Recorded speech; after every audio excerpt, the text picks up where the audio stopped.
Does anyone have a question?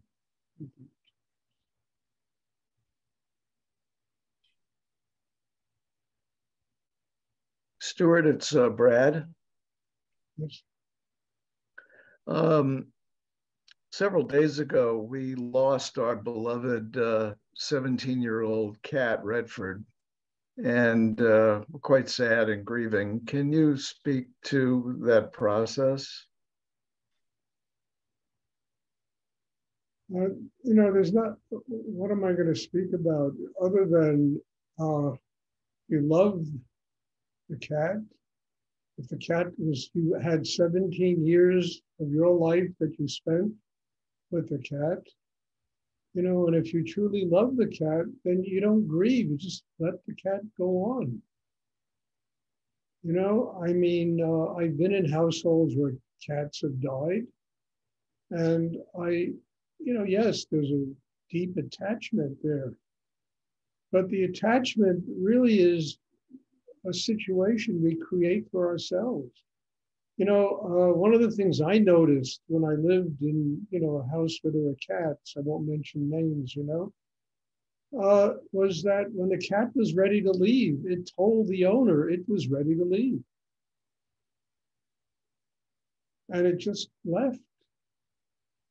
And I think this is one of the big problems in life. We get so attached to things, people, animals, that we forget that through the grace of God and through some miracle in life, we were given time to spend with that animal, to enjoy that animal.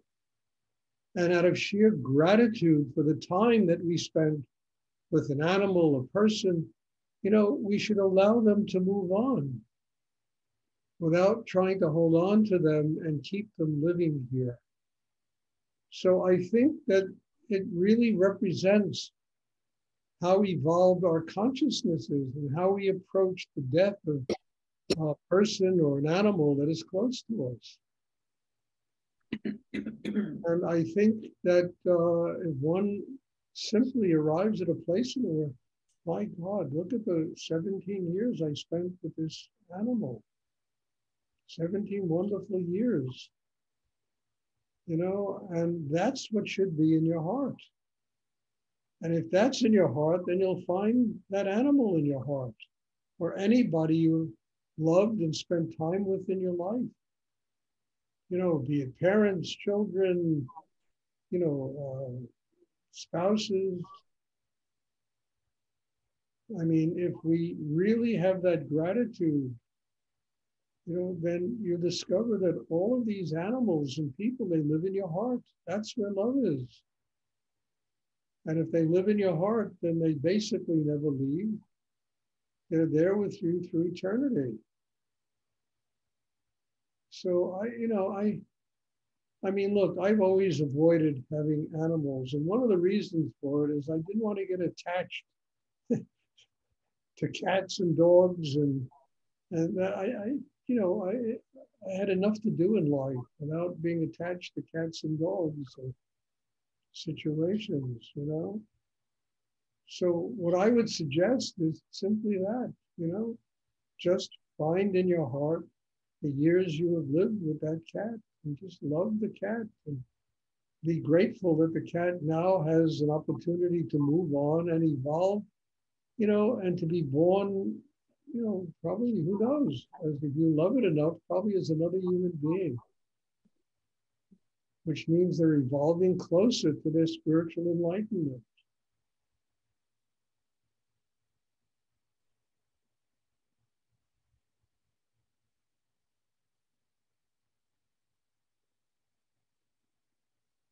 I'm not a big fan of people. Yeah, grieving, okay, but I'm not a big fan of it, it creates ghosts. It drags the soul of a cat, a human being, back to the earth and doesn't give them the freedom to move on. Basically, when people leave the world, they're going on vacation for 40 days, really. And you think a cat doesn't need a vacation?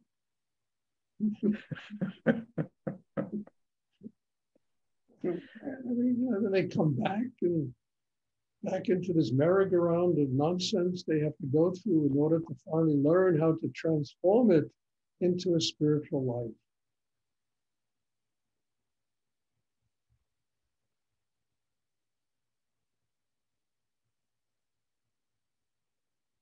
Thank you.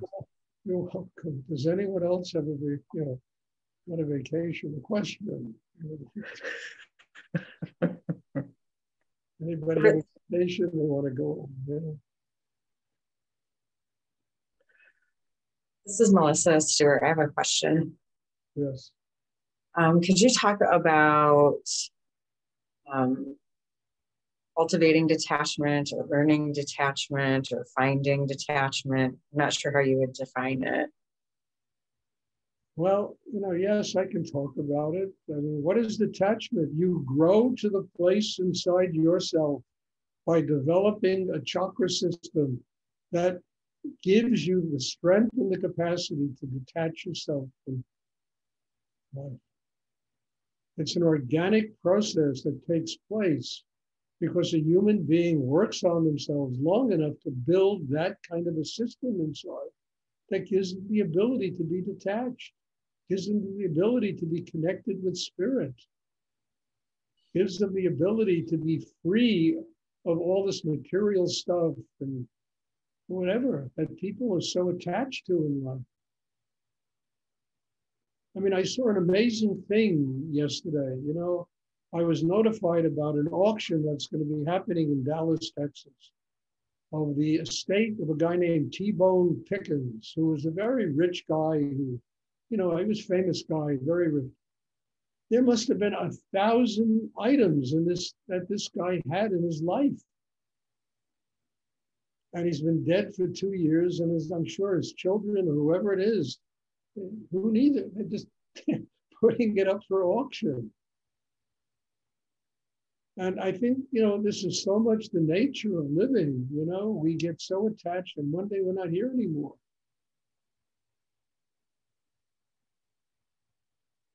And I think the only way to get detached is you got to build an inner life that gives you the ability to be detached.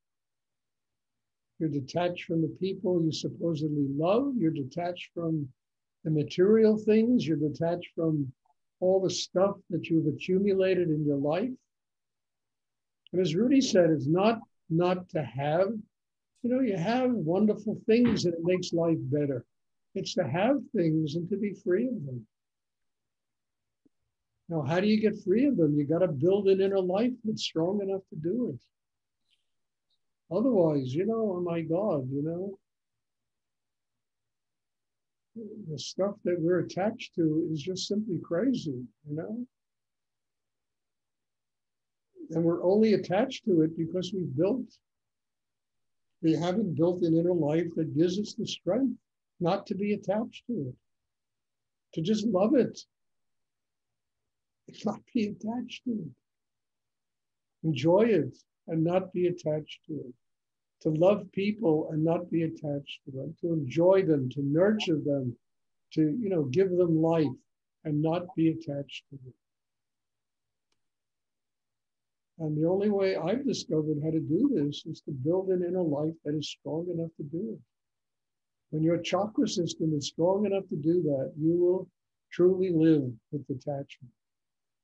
You'll be stronger in your emotions, your mind, your, all that internal energy that grasps onto things, that we think give us life, and they really don't.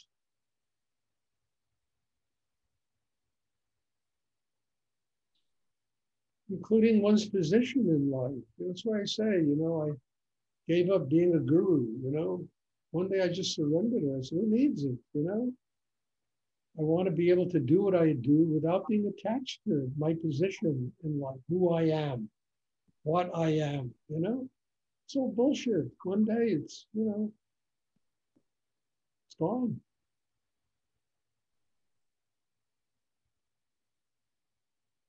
I always say a saint, if they want enlightenment, has to surrender their sainthood, The king has got to surrender his kinghood, in order to make room for God to live inside. And all of us are in the same position. We have to let go. How do you let go? You got to build an inner life that is strong enough to do it. That's how you let go of your cat, family members, people that have passed on. You have to build a system inside that is strong enough to do it, to give them the freedom to move on, to give all the objects in your life one day the freedom to move on.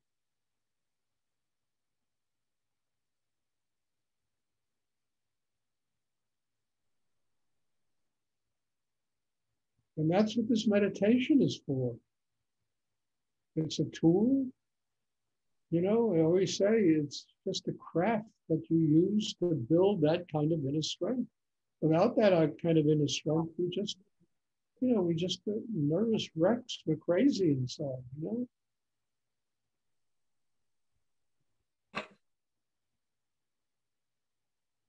And it doesn't mean you stop living. It means you live and enjoy and love and you're not attached. You can enjoy things a lot more when you're not attached to them. Then they become, what happens is we think we possess them, but they possess us.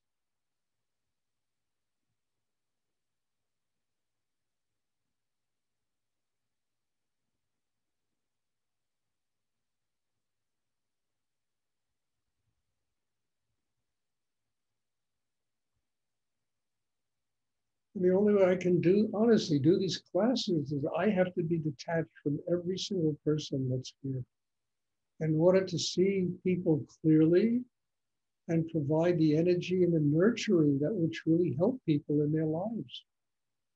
Some people allow it, other people don't. You know? I mean, I see people, for whatever reason, come to these classes for a long time and they don't change. Nothing changes inside them. You know? But that's not the purpose of the class. It's to build a system inside that enables you to, first of all, get detached from yourself and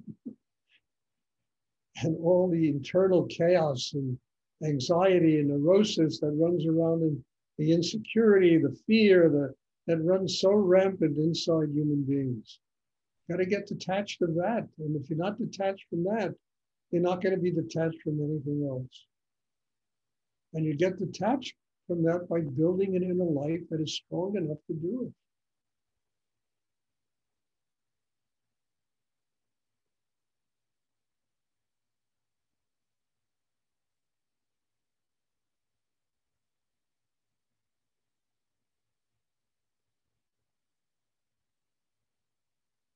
Because I hope this is clear. I mean, this is so important, what I'm talking about. You know, first place is ourselves. I mean, are we so attached to all of that chaos that runs around inside people? If we don't get free of that, you're not going to get free of anything else.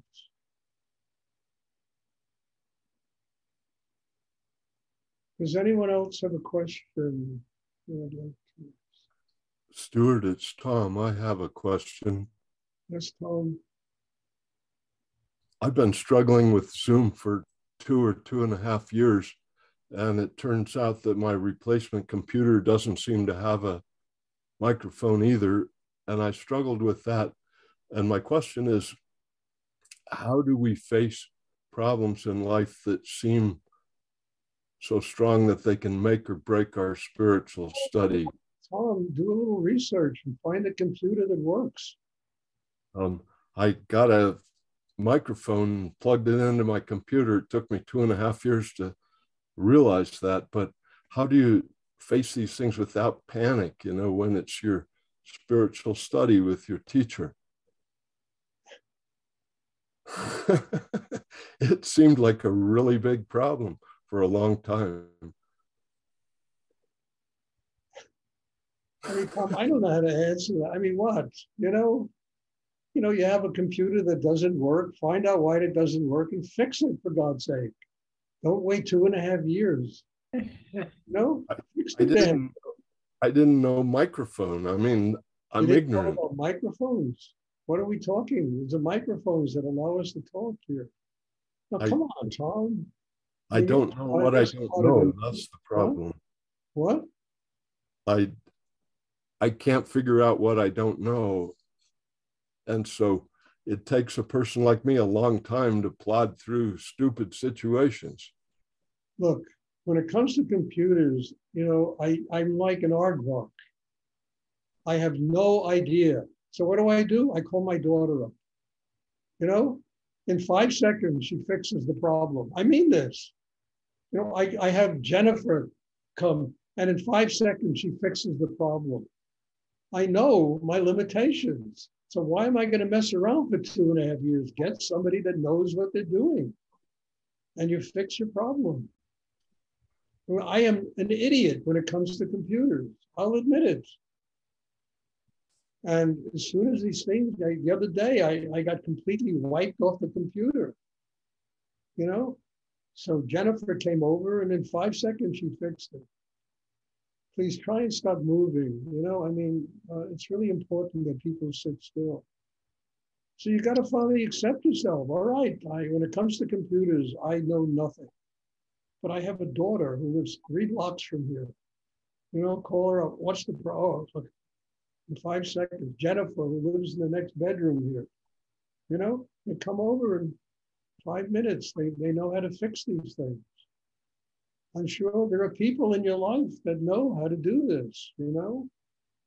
You just call them up and say, what do I have? What's wrong? What do I have to do? And they'll guide you, you know? I've stumped a lot of computer gurus, and it seemed like Tom, call up freaking Apple, you know, I mean, or whatever computer you have, call them up. And they have services that they'll help you, guide you through it. In 5 seconds, they'll fix your problem. I did that too, yeah. Anyway, I'm happy to be speaking with you. All right, So Stuart, on the other spectrum, my niece just had a baby. I was just wondering, are babies closer to God or more God-like when they're born? I would think absolutely. I mean, you can't look at a baby without smiling, you know? You look at them, the sweetness, the love, you know, the innocence, everything they bring into life. And then, you know, it takes 4 or 5 years. And the world we live in completely screws them up. They're born with every bit of innocence, every bit of love, everything. It's wonderful to hold an infant. You just feel that coming out of them, you know? And yes, they're much closer to God. They bring the energy of God with them into the world. And I always say, my God, sustain that, keep that innocence. But they don't. By the time they're 5 years old, they have been so trained to lose that innocence. But then they got to spend the rest of their lives doing meditation to regain what they were born with, you know? Doing yoga and meditation, going to therapists to regain the exact thing they were born with.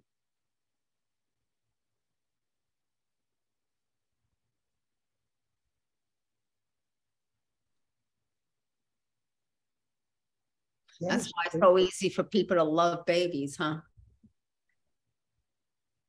I mean, you know, look, I mean, when my daughter was born, I used to dance around the bedroom with her, you know, it was so sweet and delicious and loving, and, you know. And then they get older. You got to deal with a whole different world, you know.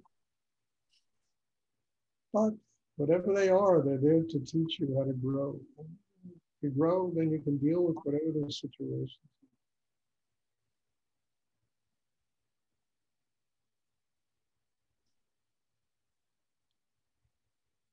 Does anyone else have a question? Oh, Tom, I just wanted to tell you something. From now on, I only answer spiritual questions, okay? I am not a computer expert. So I just wanted to tell you that. The answer, only spiritual question. Well, I won't panic anymore. Don't panic. Just grow in yourself. And all the answers will come. Does anyone else have a question they would like to ask?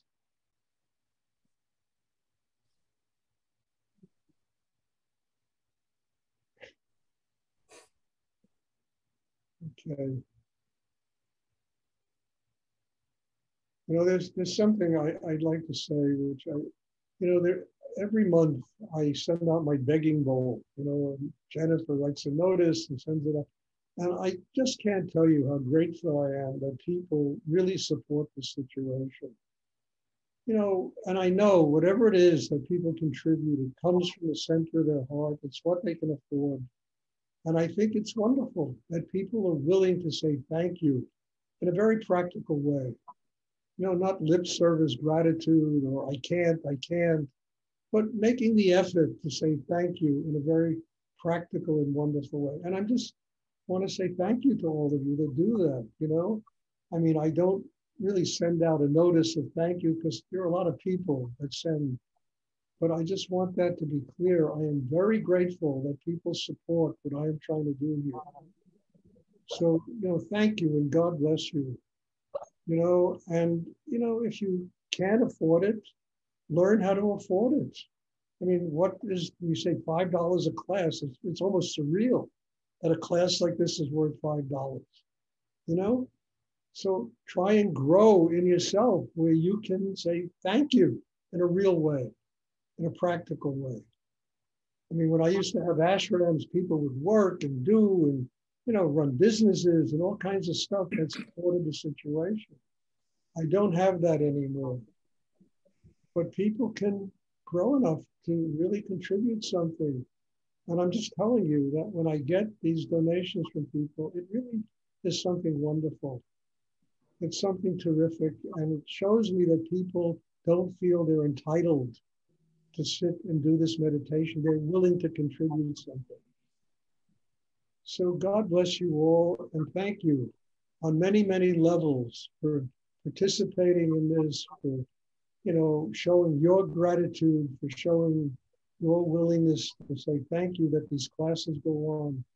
And God bless you. And we'll have class here on Wednesday, and I'm looking forward to seeing everybody. God bless you. Thank you. Thank you, Stuart. Thank you, Stuart. Thank you, Stuart. Thank you. Thank you. Good night, Stuart. Thank you. Bye. You're welcome.